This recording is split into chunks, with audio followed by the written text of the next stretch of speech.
So good morning to everybody who's joining us today. Good morning, good afternoon, good evening, depending on where you are today. This is the latest episode of our virtual tech meetup series. It's my great pleasure today to be introducing Sean McPherson, who's going to be talking about whether you should use a Chrome IDE today. Before we dive right in, I just want to have a quick word from our sponsors. So the meetup today is brought to you by LogRocket. I'm sure the vast majority of you tuning in today came via our blog. We also actually have a great product for when you're building and fixing applications. LogRocket is a front-end application monitoring solution, combines error tracking, digital experience monitoring, performance monitoring, infrastructure monitoring, and web analytics all rolled into one. So your engineering teams, your product teams can all use a single source of truth to look at all these aspects of app development, allowing for a more efficient remediation of problems and iteration of feature sets. In addition to its integration with all of your backend monitoring tools.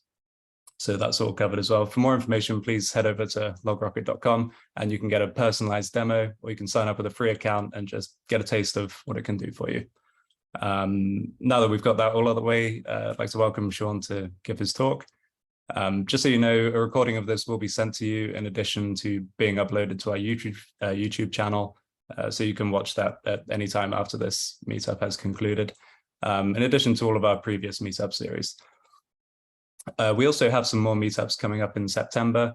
If you're interested in signing up for any of those, we'll be sending over links after this meetup is over in a follow-up email, which will also have a recording of the blog, a recording of the meetup.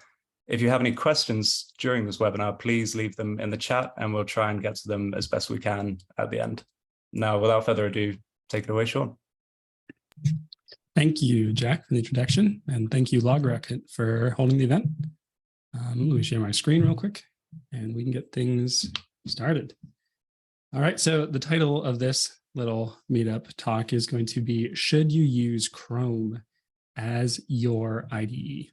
In this talk, we're going to learn a little bit more about the Chrome developer tools, specifically the sources panel and a particular feature in the sources panel called Workspaces. And then we're also going to learn a little bit about some simple JavaScript debugging as well. But before we dive into the presentation, start with a little introduction. Hey, everyone. Like Jack said, I'm Sean McPherson. I'm a software engineer from Pittsburgh, Pennsylvania. Currently, I work for Khan Academy, doing work on their web app and mobile application. And I mostly use React and React Native, but kind of JavaScript more broadly. But maybe more important for this presentation is that I'm really interested in DevTools. I think there's just something really neat about all of the tools that we have to do our work as engineers. And I get a real kick out of learning new ways to use tools or new features and things like that. So I spend a good deal of my time just digging around in the developer tools and reading release notes and things like that to try and find a little nugget that's going to help me be more productive down the way. So I figure every moment I spend learning about developer tools is worthwhile. And I think if you'll find the same too. So as I work with developer tools, one of the best ways to learn it is to just experiment, to try things out. And that kind of led me to this topic that we're going to look at today. Chrome has some really powerful features that we use every day. But can we take it kind of like one step further and actually use Chrome as our main tool for developing applications? So the question is, should you use Chrome as your IDE? At least that's the question we're going to try and answer. But before we can get to the should, we have to ask, can you? Like, is it even possible to use Chrome as your IDE? And I think the only way we're going to get a satisfactory answer for that is with a little experiment. So that's what this talk is for. It's not going to be super formal. It's not scripted, but it's trying to see, can we figure out a way to use Chrome as an IDE for web development? Yeah, it's probably helpful just to get some definitions. An IDE is an integrated development environment. This is something you might be familiar with. A lot of other programming languages have like dedicated IDEs for them, like Eclipse for Java or Golang for Go or things like that. But essentially, it's a way for you to write code, run code, and then debug code all in a single interface. And so for our experiment here, we want to see, can we use Chrome to write code, to run code, and also to debug it? And there's some other features that are kind of nice to have. Like if your IDE just did those 3 things, it probably wouldn't be super popular. So these are some kind of like polish on top that we're going to see if we can use as well. Search and replace, syntax highlighting, auto formatting, and of course, you got to have a dark mode. It's 2022, gotta have a dark mode. So the goal is to see if we can find all of these features within Chrome. That means it's time to be scientists, right? It's computer science. This is what it's all about. So for this experiment, we're going to try 2 different projects. The first is just going to be kind of a vanilla a vanilla JavaScript project, just HTML, CSS, JavaScript. And then we're going to try and really crank it up to see if we can get React running in our Chrome IDE. So with all that stuff out of the way, let's dive in. So I've got here just a new tab here in Chrome. And so I'm going to start by opening the DevTools, Command Option I for me. And then that opens over here to the side. And so like I said, we're going to go towards the sources panel. So that's up here at the top. And then finally, we're going to look for, it's even advertising it here, workspaces. This bottom tray is a little bothersome. So I'm going to collapse that with escape. And I'm going to open the side tray. And then we're going to go to file system. Cool. So this is where we're going to get started. So if I go to click this button here to add a folder to my workspace, it's going to open up Finder for me, and it's going to try and point to a particular directory. So I can't create a directory. I need to at least have a starting spot. So I'm going to, let me just pull open terminal. Cool. And I'm going to just make a new directory and let Chrome as an IDE. Cool. And then we're just going to cd in there. Nice. So if I show you, there's nothing inside here. No hidden files, nothing. I just made this. So let's go over and add a folder to our workspace. And now I'm going to find that under dev Chrome as IDE. I'm going to select that. Cool. And you see that Chrome pops up with this little warning here. DevTools requests access to this like local directory on your computer. Make sure you're not exposing any sensitive information. That's important for later, but for now, this is just for testing purposes. We're just going to click allow. Cool. And once that's done, you can see I have the directory now here in my DevTools.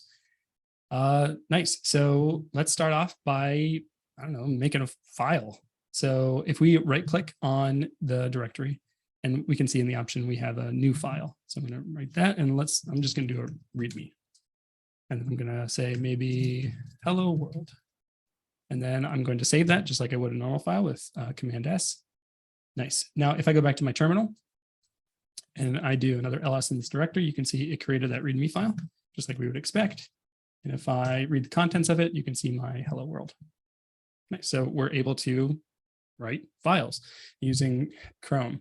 But this kind of interface being off to the side and kind of attached to the browser, it's a little annoying. So let's take this and pull it out like it's its own separate window. So we're going to go into the overflow menu here, and we have some dock options. I'm currently docked to the side. You can do bottom or left, but I'm going to use a separate window for my DevTools. Cool. That came over on my other screen, so I'll move it here for you. And then I'll just kind of position things a little bit better. Nice. So here I have my IDE, right? I've created my markdown file. I've got my file system here. Everything seems to be going pretty well. So like I said, let's make a simple JavaScript site or HTML site with some JavaScript. So I'm going to add a new file. Sorry, wrong one. New file. Okay, index.html. Cool. So now I'm going to start an HTML page. And here's where I realize just how much I rely on my editor, because I cannot remember exactly how to set up an HTML page, but fortunately I prepared for this talk at least. So if you did not remember offhand all the required tags for HTML, don't worry, because I forgot to before I prepared for this. So title, Chrome IDE, and then we're going to do a body tag, and then main, and then H1, and then we'll just call it Chrome IDE as well. And then we were so busy asking if we could, we didn't stop to ask if we should. Nice. Okay, cool. Let's save that. And so now we have this HTML file. I can see it over here. If I look in the directory, there's my HTML. Let me make that a little bigger for you. Cool. My index.html. Now I can get a path for that file by right-clicking and select copy link address. And then I'm just going to navigate to here in my browser. Nice. So we have HTML. We wrote that entirely in Chrome. Let's keep going. Down here, there's a important button that we're looking for called format. So if I click on the format button, it'll do some nice formatting for me. See, that file didn't change very much, but it'll be nice to have our files formatted. So you'll see me clicking down there pretty frequently. Let's add some CSS to our site. So I'm going to do new file. Ooh, that keeps selecting an old file. There we go. Let's do styles.css. And then let's just do some basic styles. On the HTML, we're going to do font. It's going to be system UI. Cool. Now let's link these two together in the head. I'm going to do a link. Rel is style sheet. You can see that Chrome is helping me out a little bit with these attributes, which is nice. And I'm going to do styles.css and then close that. Okay, save. And I have to refresh over here. Oh, we're having an issue here. What's wrong? Styles.css.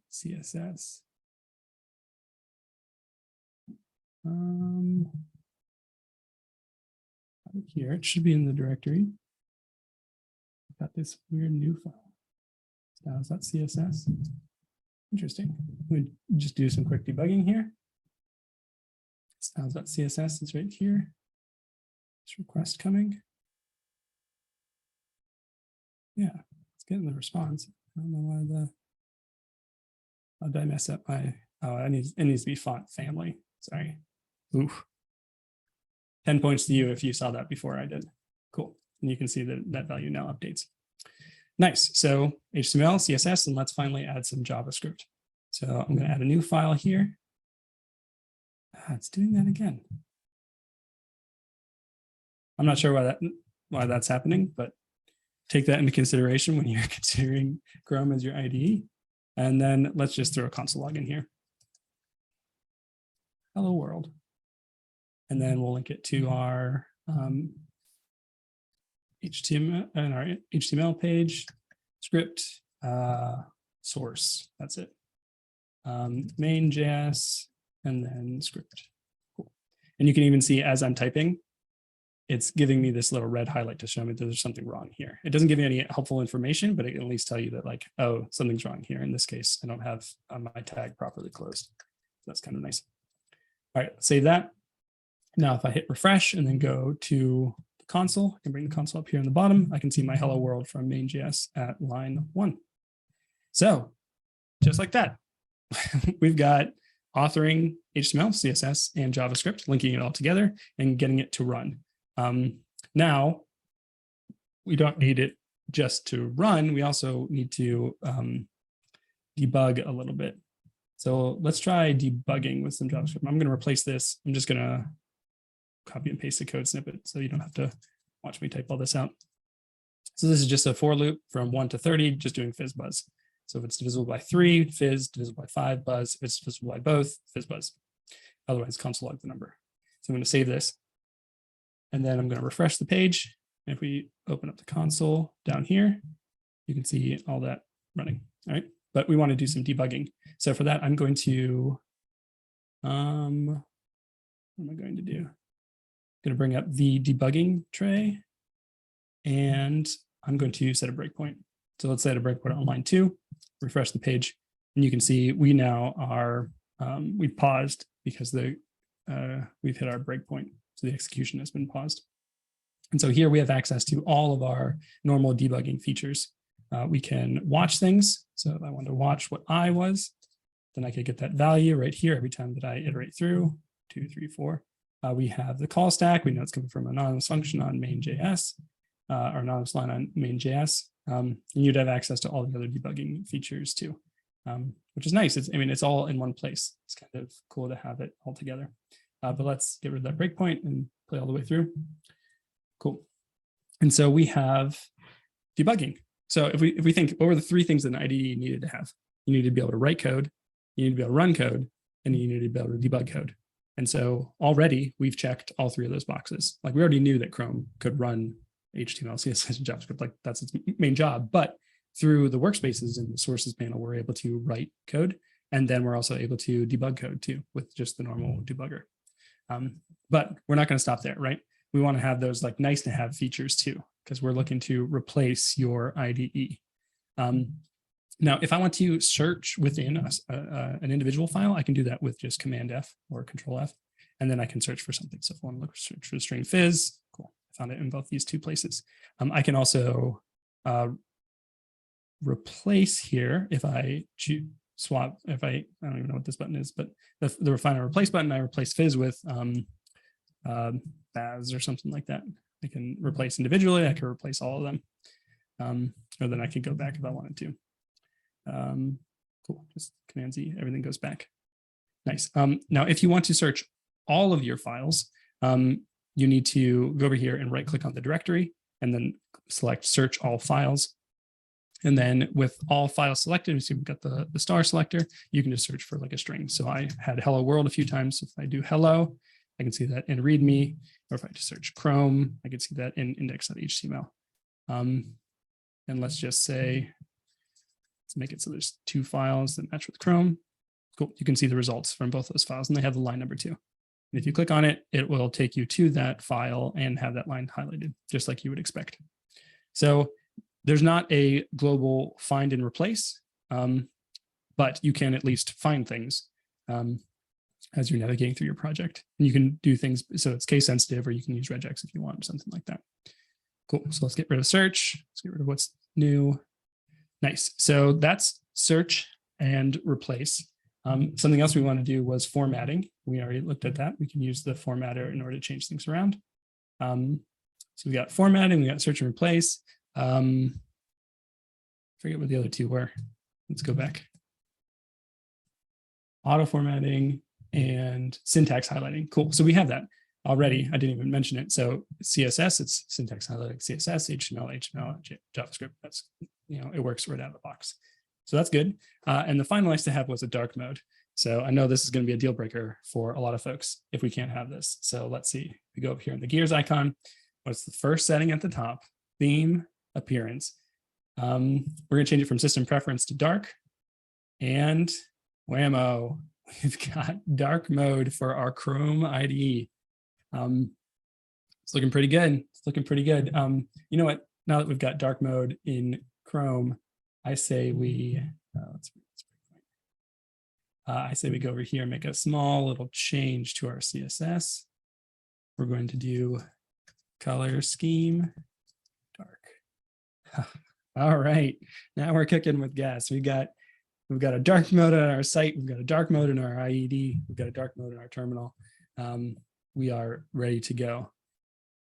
All right, so this was, vanilla JS, and maybe you could see it coming that this was, it was going to work, that type of thing. Chrome seems set up for that. But more and more today, real web applications are built with more complex JavaScript frameworks in order to create the pages.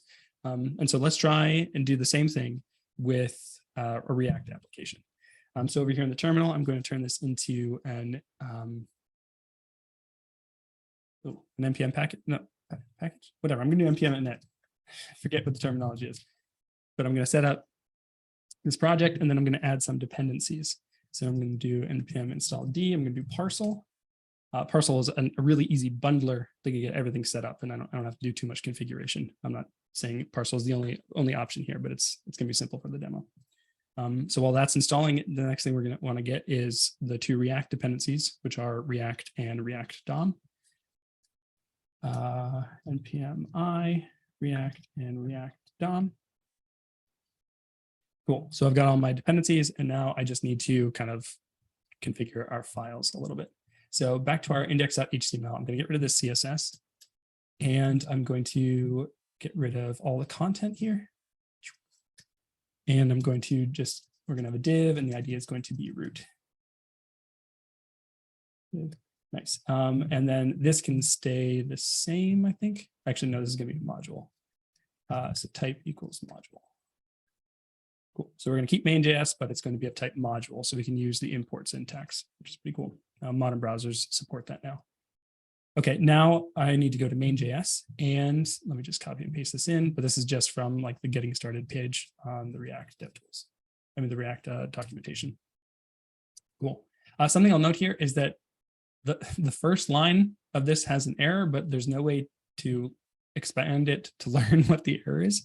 And there's actually no problem here. So it's like a kind of a weird quirk of using this with the module syntax, but whatever, we'll run with it for the demo.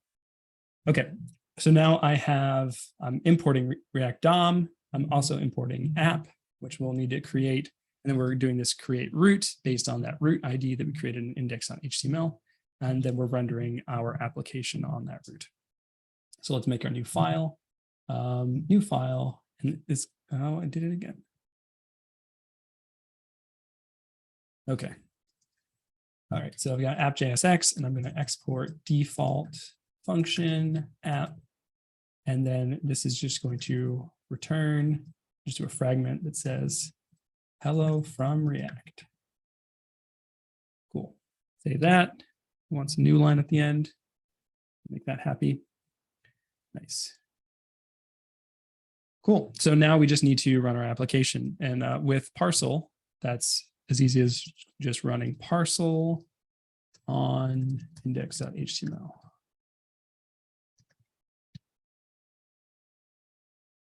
Cool. All right. Unexpected end of. What did I do wrong?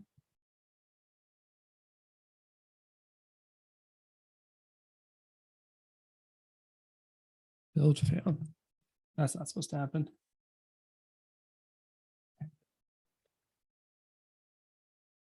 I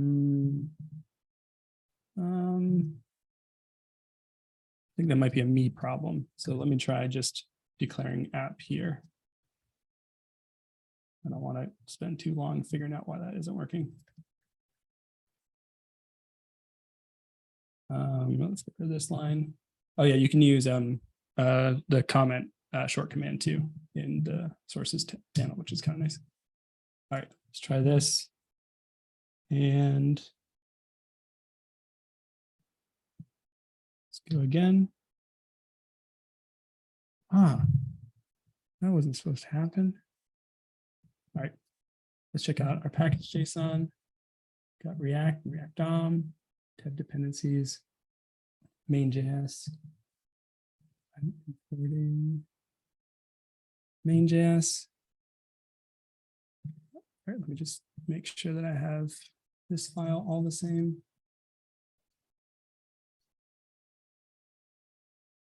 All right, and main.js was already the same.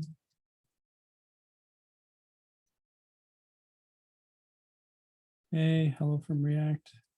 End of, okay, what if I do, let's add a different file. App2. Oh, I just renamed this one. No, still expected end of file. Wonder if we're seeing some app3. Third time's gonna work, definitely. Try app3. No, it's a problem with app3 too. Okay. Well, this is not what I wanted to spend time doing. Okay. And then we're going to do export default function. And then we're just going to return hi. Okay. So now we're going to go back to main.js, and now I'm going to import this from test. Oh, it built. Okay. I'm not sure what was happening with those files, but I'm glad we were able to persevere together and get to the end of it. I'm going to go localhost 1234. Cool. I've got my application running. If I go back here to test.js, let's turn this into some JSX. I got my fragment. Hello from React. Save that. Oh, it did the same thing. Oh, am I not closing it? Was that the, oh, I bet that was it the whole time. Okay, whatever. It's over. It's over. We're done. We solved the problem. Cool. So now I've got my file here. Let's just, for my sake, we're going to rename this to app.jsx, go back to main, and then import from app. Oh, I can't believe I did that wrong. Oh, well. We learn, live and learn. Cool. So now let's get our styles back. So we're going to import from styles.css. Save that. Cool. I've got all the styles that I had before. So just like I could last time, I could, let's add some padding, 20 pixels all around. Yeah, there we go. Moving off a little bit. Let's do font size and maybe 2 REMs. Cool. Nice and big for you. Nice. So we have this set up like a kind of very simple, but a modern React application. We've got our services running in the terminal. We've got access to our JavaScript files. We can author React components. Like I can use React features if I want. Let's do a little counter, import React from React. Ooh. And let's count, set count equals React use state, start to 0. And then let's create a handler, handle increment, and then event default on the event, and then do set count, return count +1. And then we'll change our fragment into a button. And then maybe we'll do count, refer to our count variable, and then we'll do on click and handle increment. Cool. Save that. Nice. Now we've got our button and click. Yeah, it's a fully functioning application, which is pretty cool. Where I think this is where it really breaks down is when you try and use anything other than the writing features of React or of the IDE. So we can write these files, we can run these files with the help of our bundler here. But can we debug our files? So let's just go right in here and let's say every time I click this handle increment, I just want a console log.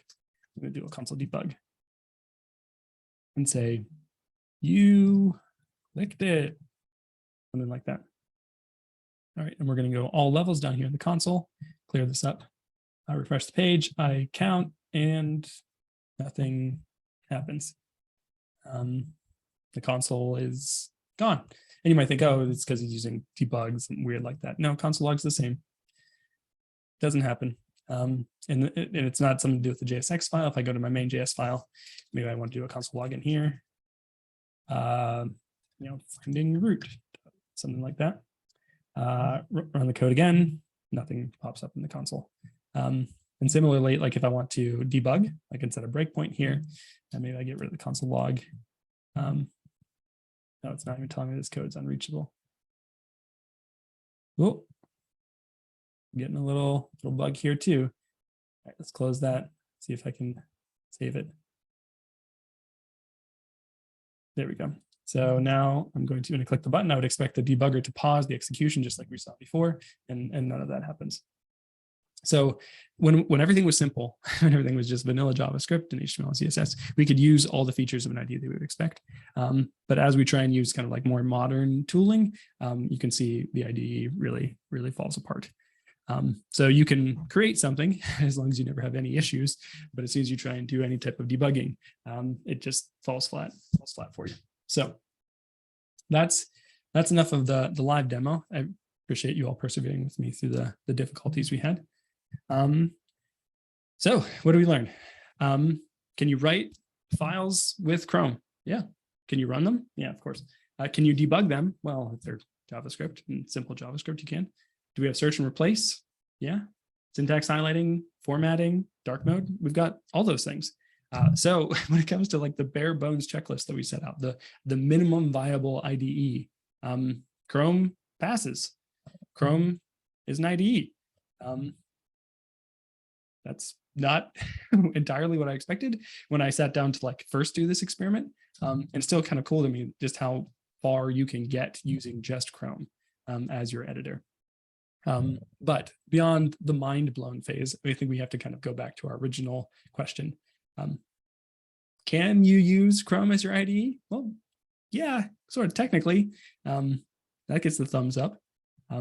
Should you use Chrome as your IDE? I think the answer is a really resounding no. And you could really see how it fell apart when we tried to do more advanced applications. It just couldn't handle, well, whether it's like the error message wasn't helpful and it didn't have any like in editor hints for you to see what was wrong. Like I had my fragment wrong and it didn't tell us anything.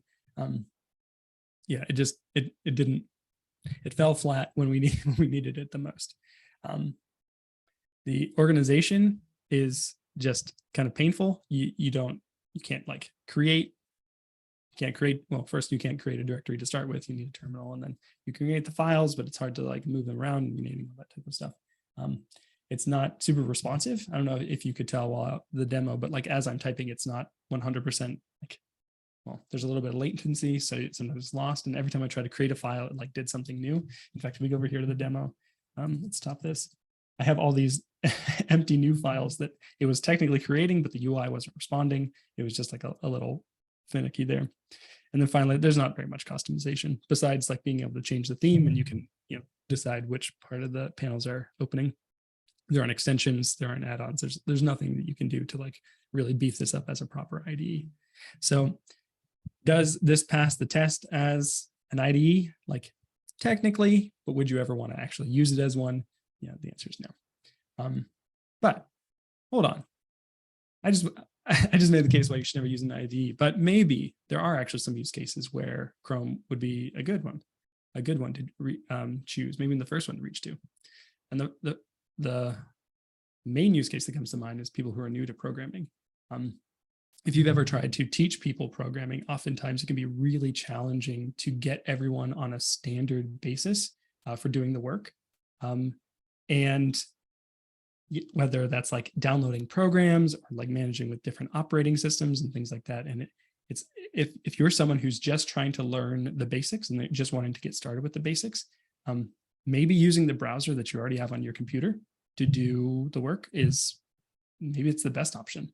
Because and like almost like does a really good job of connecting you just from day one to thinking of the DevTools as like a really powerful tool that you can use, and not just something you stumble upon later when you're debugging some HTML or CSS problems or things like that. It's like from day one you're in the DevTools and using them effectively.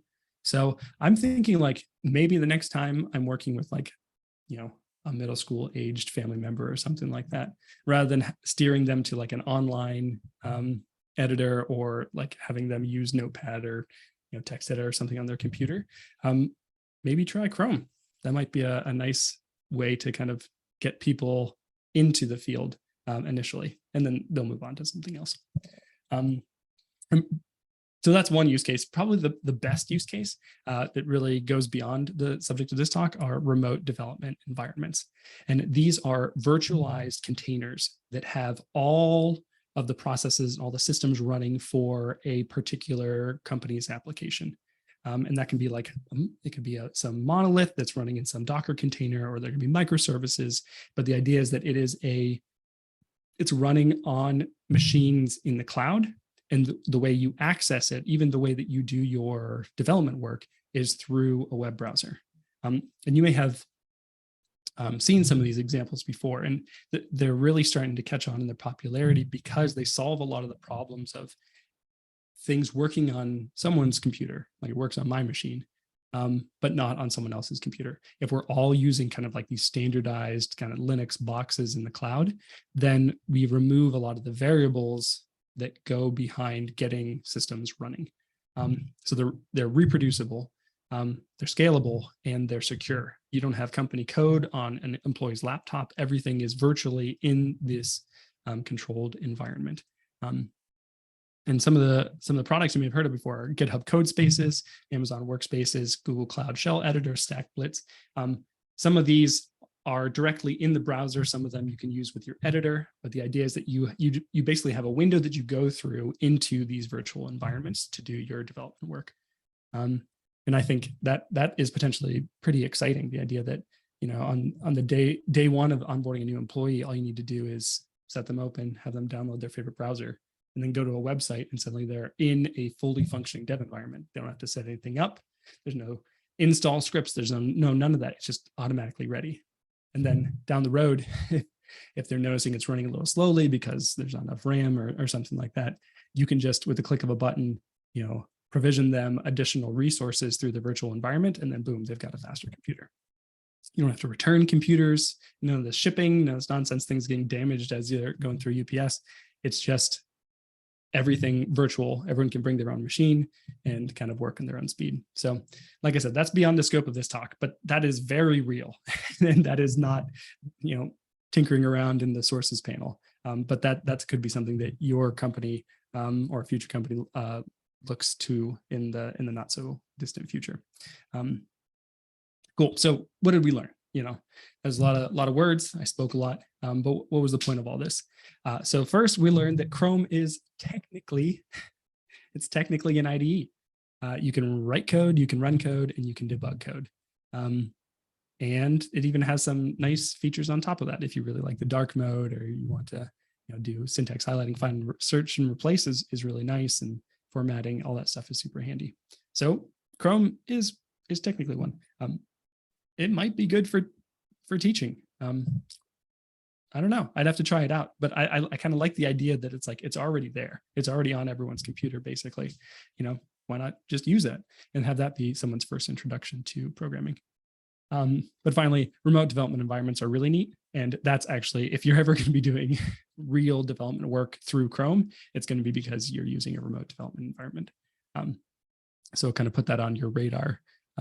Next time it comes up, you'll be a little bit more familiar. That's all I had for my presentation. I want to give a thanks again to LogRocket for hosting. And if there are any questions or comments or jokes, I'd take any jokes too. Question, comments, or jokes, feel free to let us know.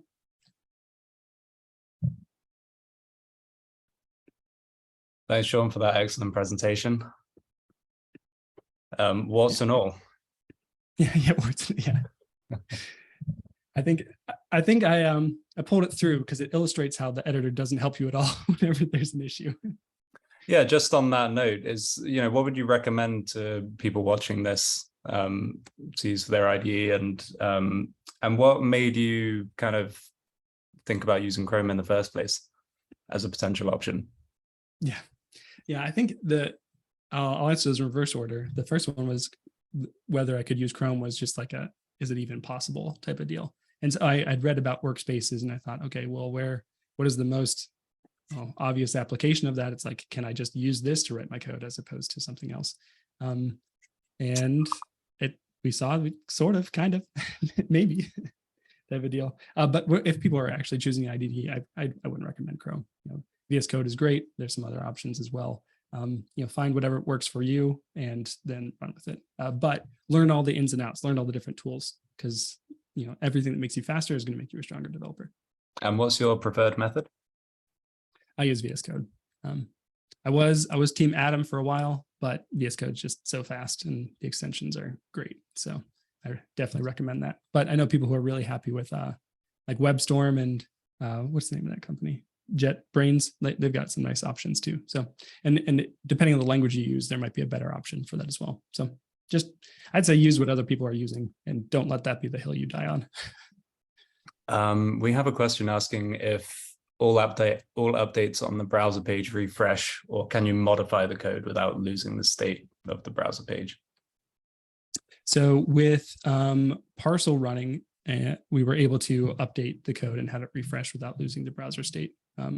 But for just a vanilla site, you'd have to figure out a way to serve that yourself and do have some type of like file watching. But none of that's obviously built into the browser. There could be other tools you would use, but is otherwise just pointing to a file on your computer and loading it. All right, good to know. We do have a number of questions from folks asking about social accounts, recordings of this webinar and so on.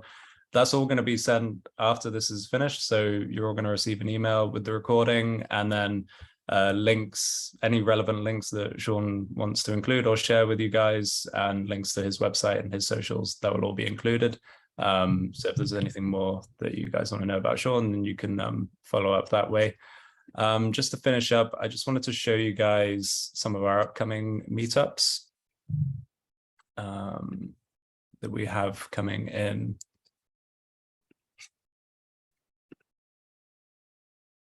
September. So if you just excuse me for one moment. So if any of you are interested in signing up to any one of the 4 meetups that we have in September, you can follow this link that's on the slide right here, or just head over to our website and follow your way to the Virtual Tech Meetups page from that way. But yeah, as I said, the recording for this webinar will be sent after we finish today. And yeah, just final thanks to Sean for hosting this meetup. And thank you to all of our participants for attending today. Yeah, thanks again for having me. Take care, everyone. Cool. Thank you. Bye.